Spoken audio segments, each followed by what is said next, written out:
Bonjour, nous continuons aujourd'hui notre lecture des Actes des Apôtres. Nous sommes rendus ensemble au chapitre 18, Paul à Corinthe. Je t'encourage à pouvoir te relaxer, te ressourcer par la parole du Seigneur, prendre le temps de l'écouter, de méditer et de recevoir tout ce que le Seigneur a à partager avec toi en cette journée, alors qu'il va te donner ton pain quotidien. Lecture des Actes des Apôtres, chapitre 18. Après cela, Paul s'éloigna d'Athènes et se rendit à Corinthe. Il y trouva un juif du nom d'Aquilas, originaire du Pont, récemment arrivé d'Italie avec sa femme Priscille, parce que Claude avait ordonné à tous les Juifs de s'éloigner de Rome. Il se lia avec eux, et comme il avait le même métier, il demeura chez eux, et ils travaillaient ensemble. Ils étaient, de leur métier, fabricants de tentes.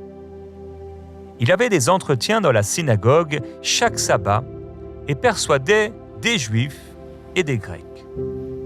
Mais quand Silas et Timothée furent descendus de la Macédoine, Paul se consacra entièrement à la parole. Il attestait aux Juifs que Jésus était le Christ. Mais comme les Juifs s'opposaient à lui, avec des blasphèmes, il secoua ses vêtements et leur dit « Que votre sang retombe sur votre tête. J'en suis pur, et dès maintenant, j'irai vers les païens. » Il partit de là et se rendit dans la maison d'un homme craignant Dieu, du nom de Titus Justus, maison qui était contiguë à la synagogue. Pourtant, Crispus, le chef de la synagogue, crut au Seigneur avec toute sa famille. Et beaucoup de Corinthiens qui écoutaient Paul crurent et furent baptisés.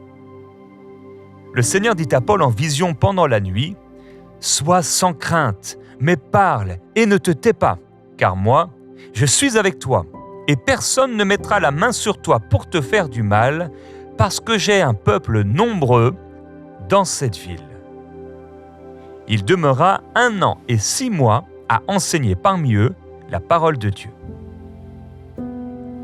Alors que Gallion était proconsul de l'Achaïe, les Juifs se soulevèrent d'un commun accord contre Paul et le menèrent devant le tribunal, en disant « Cet homme persuade les gens de rendre un culte à Dieu d'une manière contraire à la loi. » Paul allait ouvrir la bouche lorsque Gallion dit aux Juifs « S'il s'agissait de quelque injustice ou de quelque délit, je vous écouterai patiemment, vous, Juifs, comme de raison. Mais s'il s'agit de discussions sur les mots, sur des noms et sur votre propre loi, cela vous regarde. Je ne veux pas moi-même en être juge. » Et il les renvoya du tribunal. Alors, tous prirent Sosthène, le chef de la synagogue, et se mirent à le battre devant le tribunal, sans que Gallion s'en mette en peine.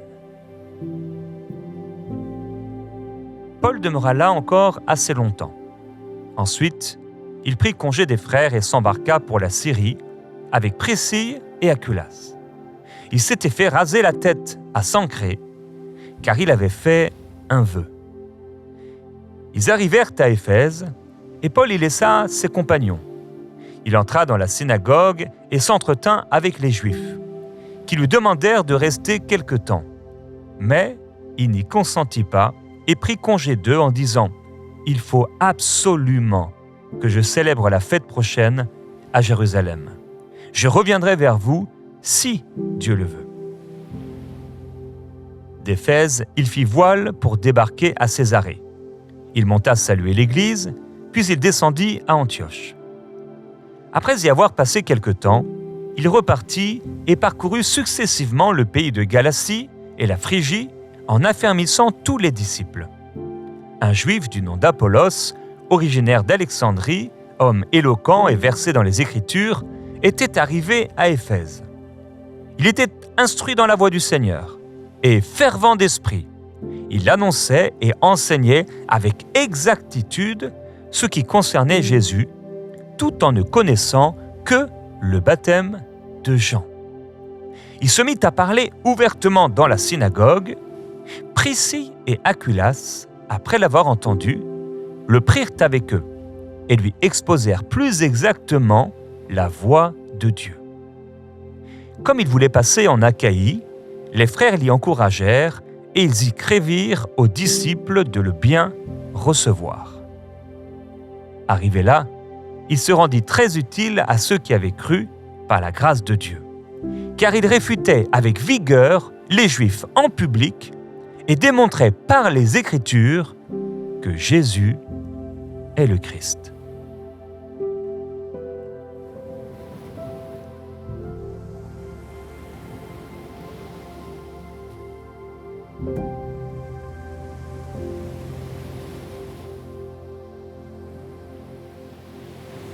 Actes des Apôtres, chapitre 19.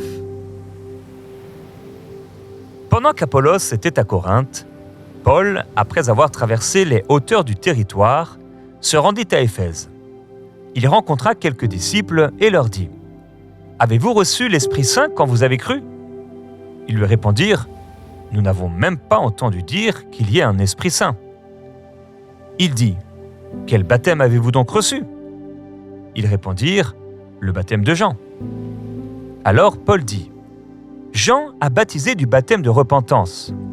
Il disait au peuple de croire en celui qui venait après lui, c'est-à-dire en Jésus. » Sur ces paroles, ils furent baptisés au nom du Seigneur Jésus. Paul leur imposa les mains et le Saint-Esprit vint sur eux. Ils se mirent à parler en langue et à prophétiser. Tous ces hommes étaient au nombre de 12 environ. Paul entra dans la synagogue, où il parla ouvertement. Pendant 3 mois, il s'entretenait avec eux et les persuadait en ce qui concerne le royaume de Dieu. Mais comme quelques-uns restaient endurcis et incrédules et décriaient devant la multitude la voix du Seigneur, il se retira d'eux, prit les disciples à part et eut des entretiens chaque jour dans l'école de Tyrannus. Cela dura 2 ans, de sorte que tous ceux qui habitaient l'Asie, juifs et grecs, entendirent la parole du Seigneur.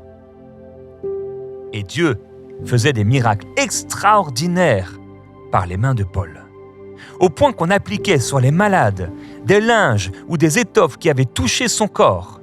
Alors les maladies les quittaient et les esprits mauvais sortaient. Quelques exorcistes juifs ambulants entreprirent d'invoquer sur ceux qui avaient des esprits mauvais le nom du Seigneur Jésus, en disant : « Je vous adjure, par Jésus, celui que Paul prêche. » Ceux qui agissaient ainsi étaient 7 fils d'un certain Séva, un des principaux sacrificateurs juifs. L'esprit mauvais leur répondit : « Je connais Jésus et je sais qui est Paul, mais vous, qui êtes-vous » Et l'homme dans lequel était l'esprit mauvais s'élança sur eux, les maîtrisa les uns et les autres avec une telle force qu'ils s'enfuirent de cette maison nus et blessés. Cela fut connu de tous, juifs et grecs, qui habitaient Éphèse. La crainte s'empara de tous, et le nom du Seigneur Jésus fut exalté. Beaucoup de ceux qui avaient cru venaient confesser et déclarer ce qu'ils avaient fait. Un assez grand nombre de ceux qui avaient pratiqué la sorcellerie apportèrent leurs livres et les brûlèrent devant tous. On en calcula la valeur et l'on en trouva pour 50 000 pièces d'argent. C'est ainsi que par la force du Seigneur, la parole se répandait efficacement. Après ces événements, Paul forma le projet d'aller à Jérusalem en traversant la Macédoine et l'Achaïe. Il disait : « Après m'y être rendu, il me faudra aussi voir Rome. » Il envoya en Macédoine 2 de ses aides, Timothée et Éraste, et resta lui-même quelque temps encore en Asie.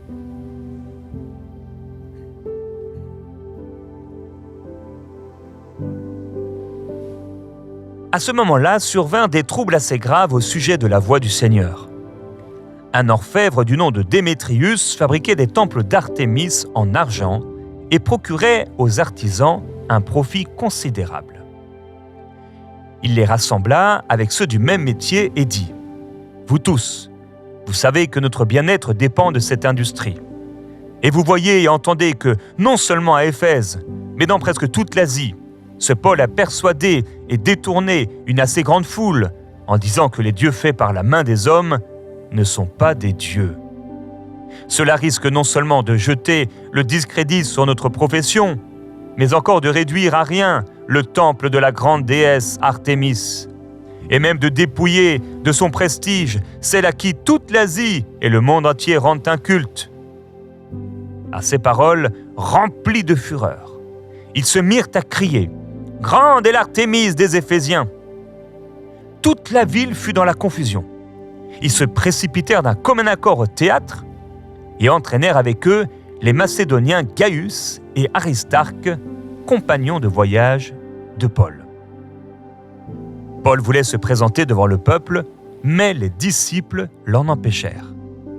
Même quelques-uns des Asiarques, qui étaient ses amis, lui envoyèrent des messagers pour l'exhorter à ne pas se rendre au théâtre. Les uns criaient d'une manière, les autres d'une autre, car la confusion régnait dans l'assemblée et la plupart ne savaient même pas pourquoi ils s'étaient réunis.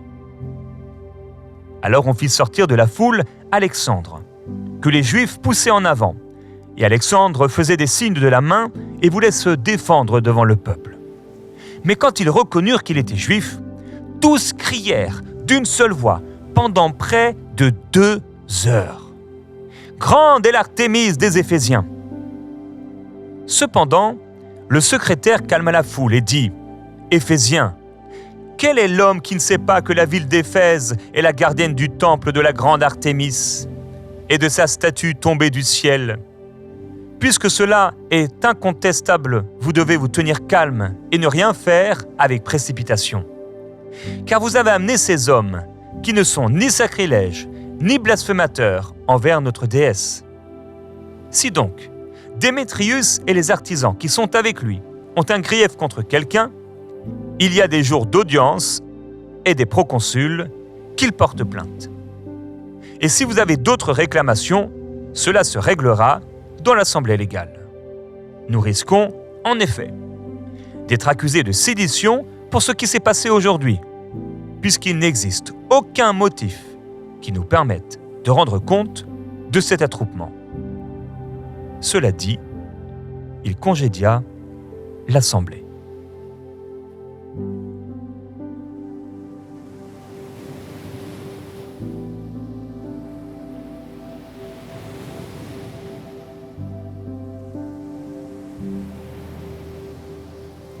Actes des Apôtres, chapitre 20.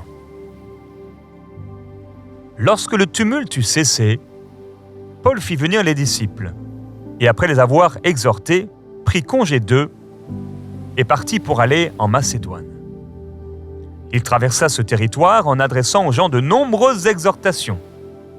Puis il se rendit en Grèce. Il y fit un séjour de 3 mois. Et il était sur le point de faire voile vers la Syrie, mais à la suite d'un complot des Juifs contre lui, il prit la décision de retourner par la Macédoine. Il avait pour l'accompagner Sopater, fils de Pyrrhus, de Bérée, Aristarque et Secondus, de Thessalonique, Gaius, de Derbe, Timothée, ainsi que Tychique et Trophime, originaires d'Asie. Ceux-ci prirent les devants et nous attendirent à Troas.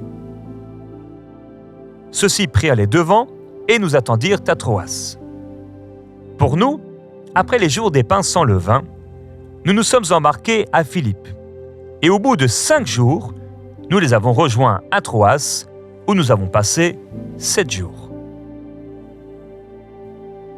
Le premier jour de la semaine, nous étions assemblés pour rompre le pain.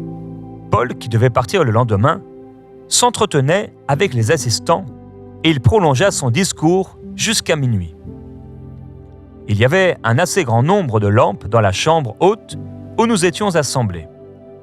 Or, un jeune homme, du nom d'Eutychus, assis sur le bord de la fenêtre, fut pris d'un profond sommeil pendant que Paul prolongeait l'entretien. Entraîné par le sommeil, il tomba du 3e étage et fut relevé mort. Mais Paul descendit, se pencha sur lui, le prit dans ses bras et dit « Qu'il n'y ait pas de trouble parmi vous, car son âme est en lui. » Quand il fut remonté, il rompit le pain et mangea. Puis il parla encore assez longtemps, jusqu'à l'aube, après quoi il partit.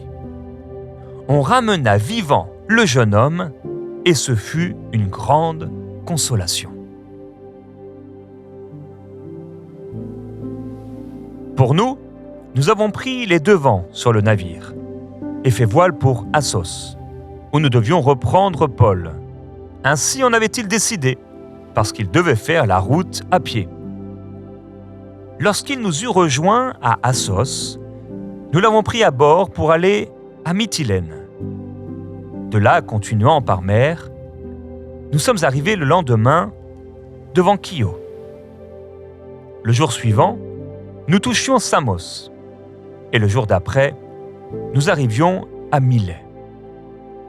Paul avait, en effet, résolu de passer au large d'Éphèse afin de ne pas perdre de temps en Asie, car il se hâtait pour être à Jérusalem, si cela lui était possible, le jour de la Pentecôte. Cependant, de Milet, Paul envoya chercher à Éphèse les anciens de l'Église.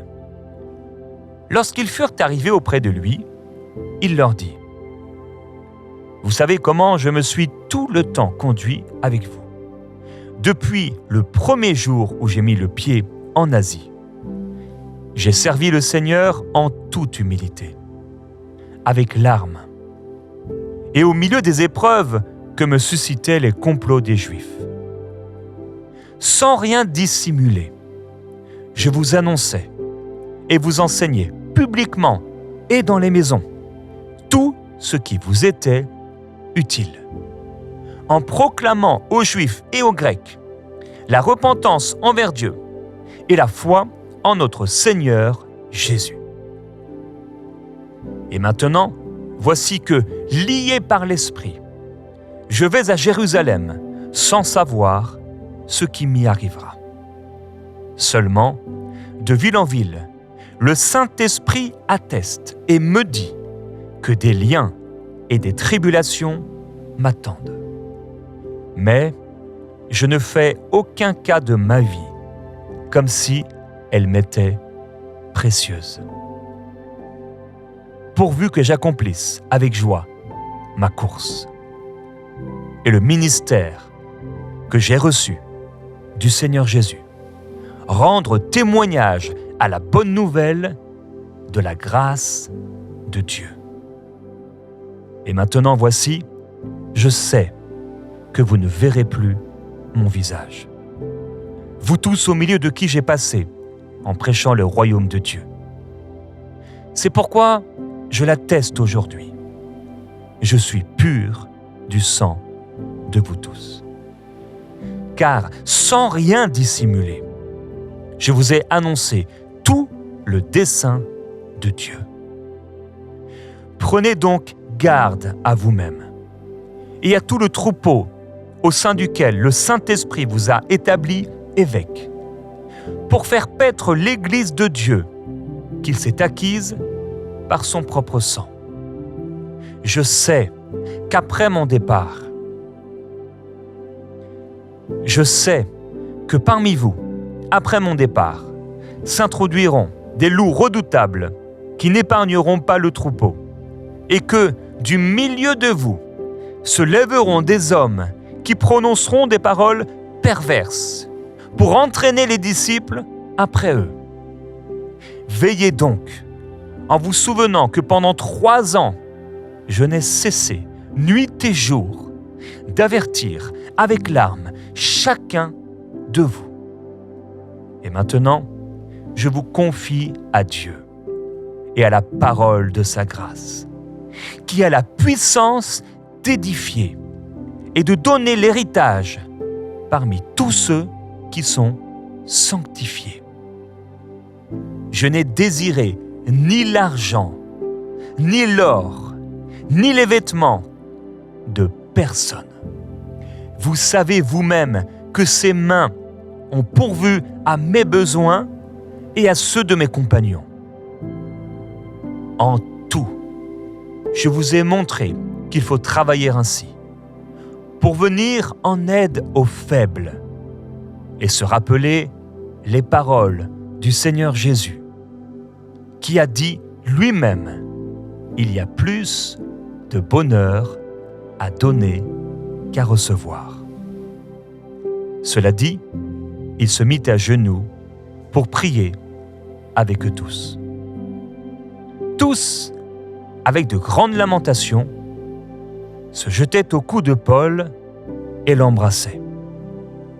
Ils étaient surtout affligés parce qu'il avait dit qu'ils n'allaient plus revoir son visage.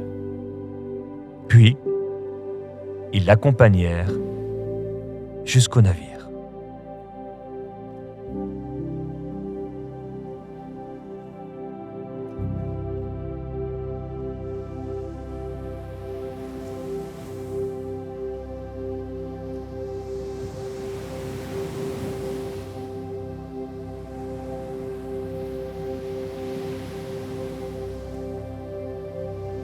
Tu étais là dès la création, Fils unique du Dieu très haut. Les mystères de ta gloire révélés en toi, Christ, notre Seigneur. Oh, ce nom est si merveilleux, oh, ce nom est si merveilleux, le nom de Jésus-Christ, mon roi. Oh, ce nom est si merveilleux, sa beauté est sans pareil. Oh, ce nom est si merveilleux, le nom de Jésus. Tu n'as pas voulu les cieux sans nous. Alors Jésus, tu es venu. Ton amour a vaincu mon péché. Plus rien ne peut nous séparer. Oh, ce nom est si merveilleux, oh, ce nom est si merveilleux, le nom de Jésus-Christ, mon roi. Oh, ce nom est si merveilleux, sa beauté est sans pareil. Oh, ce nom est si merveilleux, le nom de Jésus. Oh, ce nom est si merveilleux, oh, ce nom est si merveilleux, le nom de Jésus-Christ, mon roi. Oh, ce nom est si merveilleux, sa beauté est sans pareil. Oh, ce nom est si merveilleux, le nom de Jésus. Oh, ce nom est si merveilleux, le nom de Jésus. Oui, ton nom est merveilleux, Seigneur. Et à l'écoute de ta parole, à la lecture de ta parole, nous sommes puissamment encouragés et fortifiés. Nous sommes instruits et enseignés. Père, à travers l'exemple de ton serviteur Paul, tu nous montres que la vie avec toi, la vie de foi, n'est pas un voyage tranquille, un voyage parsemé de difficultés, de défis, mais un voyage également où tu sais nous protéger, tu sais nous garder. Et au cours de ce voyage, tu nous appelles à remplir notre mission. Père, je prie maintenant pour mes frères et mes sœurs. Certains sont en vacances, certains sont en repos, certains avant d'aller au travail ou après prennent le temps de prier, d'écouter ta parole. Et chacun dans la saison de sa vie doit être assuré de remplir la mission à laquelle tu l'as appelé. Je prie, Père, que chacun de mes frères, chacune de mes sœurs puisse être au cœur de ta volonté. Afin qu'à la fin, ayant à quitter les autres, ayant à quitter notre entourage, ayant à quitter des gens, nous puissions être assurés d'avoir combattu le bon combat, d'avoir eu un caractère exemplaire, d'avoir été un modèle en parole et en œuvre, d'avoir tenu ferme, d'avoir été une source d'encouragement. Et c'est ma prière, Père, fais de chacun une source qui bénit les autres. Je prie, Père, que les fruits soient nombreux. Je prie qu'il y ait beaucoup de fruits qui soient portés par les uns et par les autres. Au point où, comme l'apôtre Paul, au jour du départ, la tristesse envahit les cœurs parce qu'il y a eu beaucoup de fruits. Père, merci pour nos tristesses et nos larmes qui sont changées en joie. Merci parce que dans cette vie de foi et cette aventure de foi, et au sein des défis, des difficultés et des épreuves dans ce parcours, tu mets une joie profonde dans nos cœurs. Tu nous apprends le contentement. Tu nous apprends à marcher avec toi, à vivre fidèlement, à découvrir la patience et à approfondir cette patience, à grandir dans la patience et dans la persévérance. Je prie pour mes frères et mes sœurs qu'ils persévèrent à faire le bien, qu'ils persévèrent dans la mission, qu'ils persévèrent à aller là où tu les appelles et qu'ils puissent continuer. Comme ton serviteur qui voulait absolument rejoindre Jérusalem, sans être arrêté par les autres, sans être distrait, d'aucune façon. Il était déterminé. Je prie que mes frères et mes sœurs soient déterminés. Et qu'au sein même des moments les plus reposants peut-être, au sein même des vacances les plus formidables, qu'ils portent encore du fruit. Au nom de Jésus-Christ, qu'ils portent encore du fruit. Et qu'ils puissent s'étendre comme un arbre, s'étendre et étendre leurs racines. Je prie aussi, Père, pour ces saisons et ces moments de repos que tu nous donnes, où c'est surtout pour recevoir. Et on reçoit ta parole. Et cette parole nous permet d'allonger encore nos racines, de se planter encore plus profondément pour demain être encore davantage capable de porter du fruit. Je bénis mes frères et mes sœurs. Je bénis leur temps de repos. Je bénis ceux qui travaillent. Je bénis tous ceux qui se sont mis à part depuis déjà ces quelques jours pour entendre ta parole, méditer ta parole, être nourri par ta parole. Qu'ils soient rafraîchis, Seigneur.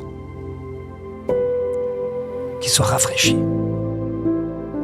Qu'ils soient restaurés intérieurement.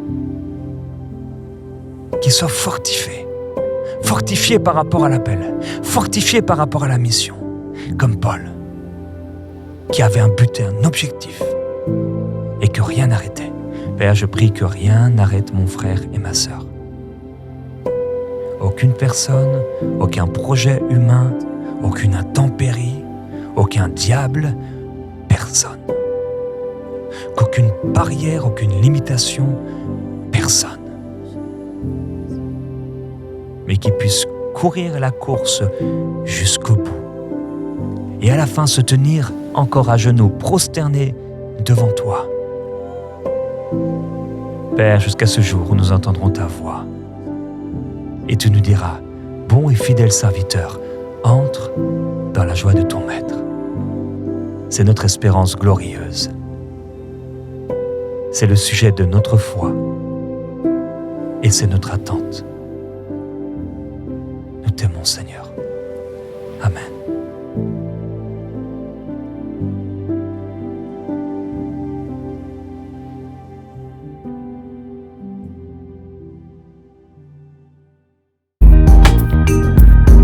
Merci à tous nos précieux partenaires, grâce auxquels cette émission a pu être réalisée.